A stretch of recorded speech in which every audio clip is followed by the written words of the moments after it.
আচ্ছা দোস্ত, কত বেটি ছেলে কান্দার সময় মুখ থাকতে কান্দে কে আর বেটা ছেলে কান্দার সময় সুখ থাকতে কান্দে কে? এই কথাটা না আমার কত কিসের জন্য কান্দে এরকম করে? দূর পাগলা, তুই এই জিনিসটাই বুঝিস না। বেটি ছেলে বল মুখ দিয়ে খারাপ কথা কয় বেশি, এই জন্য মুখ দিয়ে পাপ বেশি করার জন্য মুখ থাকতে কান্দে। আর বেটা ছেলে বল চোখ দিয়ে পাপ করে বেশি। যেমন একটা মেয়ে রাস্তা দিয়ে হেঁটে গেলে আবার সেই মেয়ে লম্বা না খাটো, ধলা না কালো, সুন্দরী না অসুন্দরী, এরকম করে নিখুঁত ভাবে চোখ দিয়ে দেখতে থাকে। আর এইভাবে চোখ দিয়ে দেখতে দেখতে মনে মনে গবেষণা করে ফেলে, এই মেয়েটা কি সুন্দর রে, এই মেয়েটার সাথে যদি আমি প্রেম করে পেলাম না হয় একটা রাত যদি একসাথে কাটাতে পেলাম তাহলে তো আমার জীবনটা সার্থক হয়ে গেল না। আর এই কারণে বেটা চলপল চোখ দিয়ে পাপ করে বেশি, এই জন্য তারা কান্দার সময় চোখ ধরে কান্দে। আচ্ছা দোস্ত, এবার কত বেটি ছেলের শরম বেশি না বেটা ছেলের শরম বেশি? বেটা ছেলে বলে লজ্জা শরম বেশি।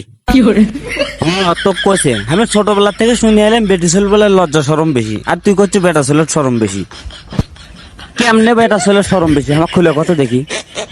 আচ্ছা ঠিক আছে, তাহলে কয় দেখি তোর বয়স কত? আমার বয়স কতই আর হবি, 15 থেকে 16 বছর হবি। তাহলে তোর বড় বোনের বয়স কত? আমার বোনের বয়স তো প্রায় 20 বছর হয়ে গেছে। তাহলে তোর বড় বোন একলা একলা ঘুমায় না তোর মায়ের সাথে ঘুমায়? দূর বেটা, একলা ঘুমাবি কে, আমার মা আছে না, আমার মায়ের সাথে ঘুমায়। আচ্ছা তাহলে তুই কি একলাই ঘুমাস না তোর মায়ের সাথে ঘুমাস? কি যে কোষ রে দোস্ত, আমি আমার মায়ের সাথে ঘুমাবো কে, আমি একলাই ঘুমাই। এ বেটা, তোর বড় বোন তোর মায়ের সাথে ঘুমায়, তুই একলা একলা ঘুমাস কে? একলা ঘুমাবো না তা কি করবো, আমি এখন বড় হয়ে গেছি না, আমি আমার মায়ের সাথে ঘুমালে এখন আমার শরম লাগবে না? তোর বড় বোনও তো বড় হয়ে গেছে, তোর বড় বোনের শরম লাগে না তোর মায়ের সাথে ঘুমাতে, আর তোর বলে শরম লাগে তোর মায়ের সাথে ঘুমাতে। তাহলে তুই এখন ক, বেটা ছেলের শরম বেশি না বেটি ছেলের শরম বেশি? না, এর সাথে কোনোদিনও কথা পাওয়া যাবে না রে। যেদিন এর সাথে আমি কথা কবার ধরি কোনোদিনও এর সাথে কথা পারি না, এর মাথার মধ্যে যে কি আছে রে আল্লাহ জানে। শালা মনে হয় মায়ের পেটের মধ্যে বুদ্ধির ডিগ্রি অর্জন করে নিয়ে যাচ্ছে। এ দোস্ত, তুই কি চিন্তা করতেছিস রে? না রে দোস্ত, ভাবতেছি তোর কাছে বুদ্ধির টিউশনই করবো। তোর যে বুদ্ধি মাইরি, তুই যদি লেখাপড়া করলি হলে তাহলে তো বুদ্ধির ডিগ্রি অর্জন করলি হলে তাড়াতাড়ি। থাক, তোকে আর প্রশংসা করা লাগবে না, চল বিড়ি খাই আসি, নিশে উঠে গেছে।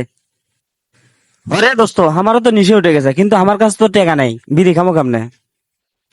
দূর বেটা, টাকা চিন্তা করিস কে, তুই না প্রত্যেকদিন তোর বাপের জন্য করিম চাচার দোকানের থেকে 1 প্যাকেট করে সিগারেট নিয়ে যাস, আজকে না হয় 2 প্যাকেট নিবো। 1 প্যাকেট তোর বাপক নিয়ে যায় দিব, আর 1 প্যাকেট আমরা দুইজনে খামো। এ দোস্ত, আব্বা যদি শুনে 2 প্যাকেট সিগারেট নিয়েছি তাহলে তো আমাকে মেরে ফেলাবি। দূর বেটা, তোর বাপ কি দেখবি যে তুই আজকে 2 প্যাকেট সিগারেট নিছু, খাতাত লিখে থিয়ে যাবো তোর বাপের নামে, তোর বাপের তো মাস শেষে টাকা দেয়। আর তোর বাপ তাহলে কেমনে জানবি যে তুই 2 প্যাকেট সিগারেট নিছু? কথাটা তো খারাপ কোসনি, চল তাহলে যাই। হ্যালো বন্ধুরা, আজকের মতো এখানেই শেষ করছি। ভিডিওটি ভালো লাগলে তাড়াতাড়ি ভরভর করে লাইক কমেন্ট করে ভরে ফেলে দাও। আর এরকম আরো মজার মজার ভিডিও পেতে আমাদের উত্তরবঙ্গের আড্ডা চ্যানেলটি সাবস্ক্রাইব করে এবং পাশে থাকা বেল বাটনটি চেপে রাখুন। ভালো থাকুন, সুস্থ থাকুন, আবার দেখা হবে পরবর্তী ভিডিওতে।